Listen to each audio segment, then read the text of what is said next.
It's Thursday morning. Sunrise ரொம்ப சூப்பராக இருந்துச்சு. என்னால் முடிஞ்ச அளவுக்கு எல்லா ஆங்கிள்லேயும் வந்துட்டு ஃபோட்டோ எடுத்துகிட்டு இருந்தேன். சைட் பை சைடில் வந்துட்டு குக்கும் பண்ணி முடிச்சாச்சு.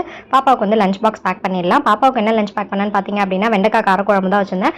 வெங்காயம் தக்காளி எதுவுமே இருக்கக்கூடாது, ப்ளைனாக வந்து மிக்ஸ் பண்ணி எண்ணெய் ஊற்றி வைக்கணும். மிஸ் திட்டுவாங்களே அப்படின்றதுக்காக 2 வெண்டைக்காய் மட்டும் மேலே வைக்கணும். அதுக்கப்புறம் சைட் டிஷ்க்கு வந்துட்டு எக் வந்து வச்சுருந்தேன். இதான் பாப்பாவோட லஞ்ச் எல்லாத்தையும் பேக் பண்ணிவிட்டு ஹஸ்பண்டுக்கும் லஞ்ச் பாக்ஸ்லாம் பேக் பண்ணி ஸ்கூலுக்கு அனுப்பிச்சாச்சு. ஒரு 11 மணி போல் கொஞ்சம் ஒரு மாதிரியாக இருந்தது. அதனால் பொட்டுக்கடலை சக்கரை எல்லாம் மிக்ஸ் பண்ணிட்டு நெய் போட்டு சாப்பிட்டா அவ்வளோ சூப்பராக இருக்கும். கண்டிப்பா ட்ரை பண்ணி பாருங்க. இது பாத்தீங்க அப்படின்னா எலி வந்து என்னோட வாஷிங் மிஷினை ஃபுல்லா டேமேஜ் பண்ணி வாஷிங் மிஷின் ரொம்ப சின்னது. பட் ஆனா அது வந்து உனக்கான இடம் இதுதான் சரியான இடம். அந்த எலியை வந்து கொண்டு போய் எல்லாமே இருக்கு. வேற ஒரு இடத்துல கொண்டு போய் விட்டுட்டு வந்தாங்க. ஓடி போயிரு. வா.